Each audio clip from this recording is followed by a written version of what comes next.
they can play in church on Sunday. Okay. Early on, you need to stand there. Okay. And just throw this gently to us. Okay. No, don't throw it gently. Yeah. Throw it hard. This is what we do in church in the UK, Lise. Okay. I'll do this. Yeah. This week we're going to all the way over to the Gambia to Mark and Mans for our cabin fever cameras. So hello, Mark and Mans. Hello. Right. I've got the microphone. Are you ready? All the way over to the Gambia. Whoa. Question. So that everybody knows what you're up to. How long have you been in the Gambia and what are you doing there? We came to the Gambia in September 2018, so about 18 months ago, and we've come to work at a Bible school called Servants of the Word, and we're doing some teaching there, and we're helping with finance and sort of admin and I don't know, stuff like we're setting out the library books at the moment, trying to get the students using the library. We're teaching some courses, teaching Psalms at the moment. Mans is running a discipleship group, and we're trying to cope with our new virtual world. So have most students able to access through virtual means? No. Most of them have smartphones. Many of the smartphones don't operate as well as yours or mine. And the main issue is if they're living in their home village, your network connection is really difficult for them. They can't afford the data for a start, but even if they could, network connection's very patchy. So how has the coronavirus affected you all in the Gambia? But what's really affected us is the schools closing, which meant our school had to close, which meant our students have gone back to their homes, to their villages, and churches obviously not meeting. We have a limit on gatherings of 10. So the big impacts are the students now having left the campus, some of them, and the churches no longer being open. And what about, can you still get everything, like in the way of supplies? I would say that nearly everything. We just noticed a few things that we couldn't get. But actually, before COVID-19, this happened. You know, sometimes you'd find something, you'd really enjoy eating it, and then you'd go back to the shop. You thought, oh, yes, I got it there last time, and they wouldn't have it. And then perhaps they'll never have it again. So actually, again, that seems quite similar to before the lockdown. So what's been challenging for you that we can pray for? So I think the most challenging thing for us is feeling that we're not able to help our students or train our students in the same way. The ones who are at campus, we're really thankful to God that some are with us here, because those people are basically getting our personal help and encouragement. The ones who are home, they have to obviously help with all the stuff that's going on at home, whether it's working the land or helping with the children.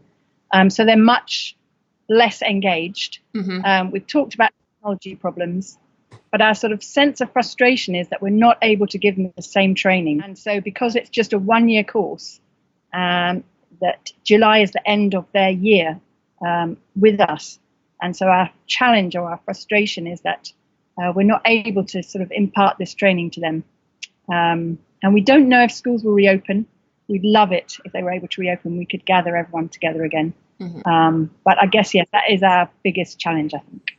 So how have you maintained faith during this time? Well, we have the privilege, really, of being in the Bible a lot. It's sort of our job. Thank you.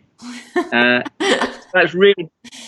I guess, like always, when you're trying to prepare something to teach it, you benefit more than everyone else. I'm sure I used to find, as a Bible study leader in Rains Park, by the end of the study, I would be thinking, I've just understood it, and I'm really excited about it.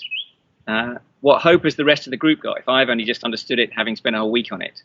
And I wonder here. So last term, I was able to do Romans with the class. This term I'm doing Ephesians with the second years, which is for the second time for me, mm-hmm. which is wonderful. And we just started a class on Psalms this term. Now, it turns out everyone's turning to the Psalms in this crisis. They're wonderful places to go.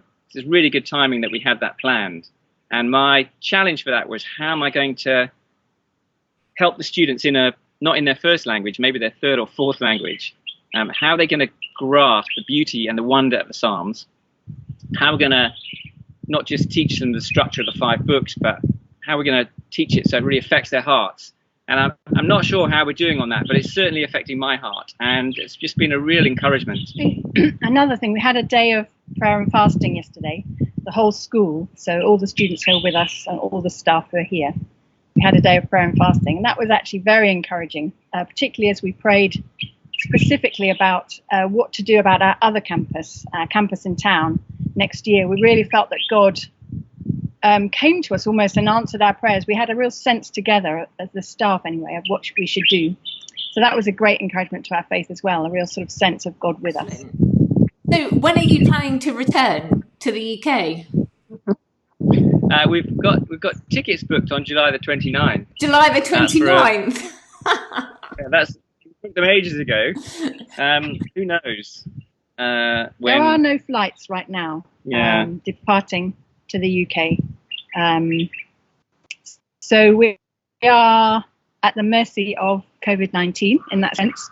But we trust God completely that if he wants us here for longer, then we'll stay longer. But if he wants to bring us home at the end of July, beginning of August, then we'll come home. Yeah, we know his plans are good. What are some of the joys of being in the Gambia? So we just started. This is our first purchase of mangoes this season. No, second purchase. 25p each. Wow. Quite nice. Yeah. I think for me, the best thing about being in the Gambia is it changes your relationship with God.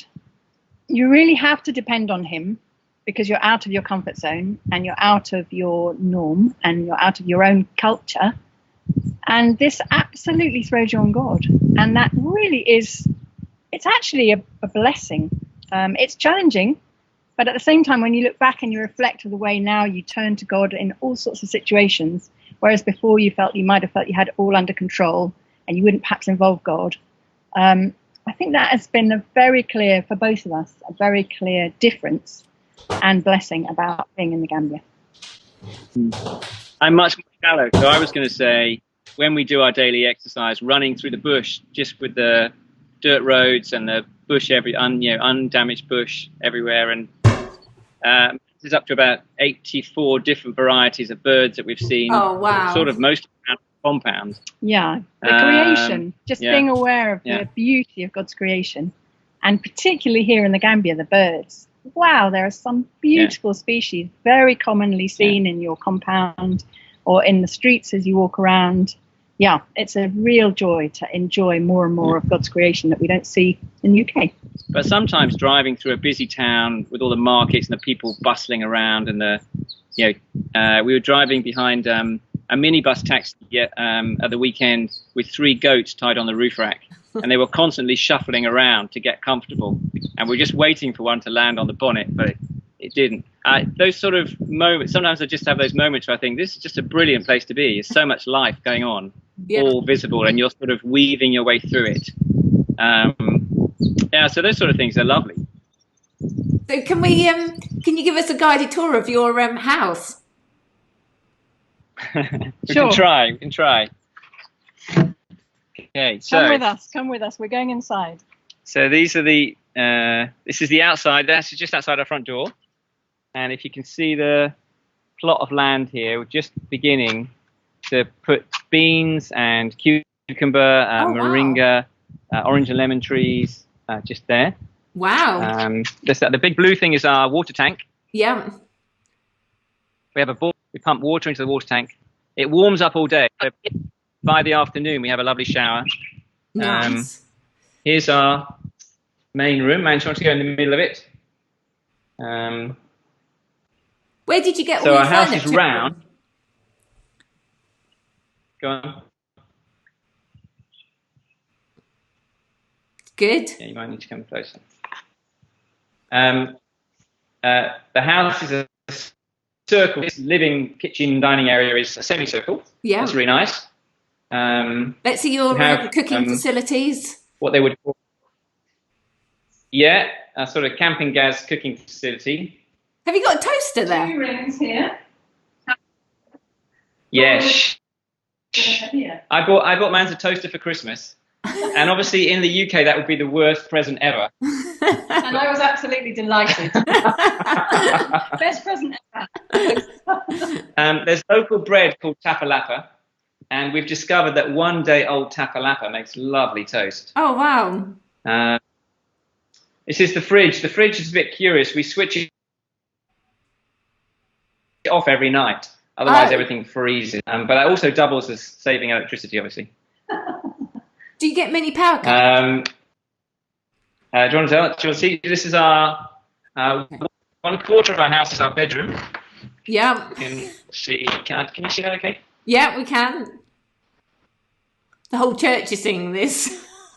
And then I guess you want to see the bathroom to prove we have it. Yes, definitely. We want to see the facilities. A real toilet and a real shower. Wow. Nice. Obviously, yeah. One of the came to visit, and he saw the bathroom and said, "Wow, you people, you're living in the city." Yes. Oh, look. Oh, yes. Okay. Yes. Toilet paper. Yes. Okay. We need it all over in the UK.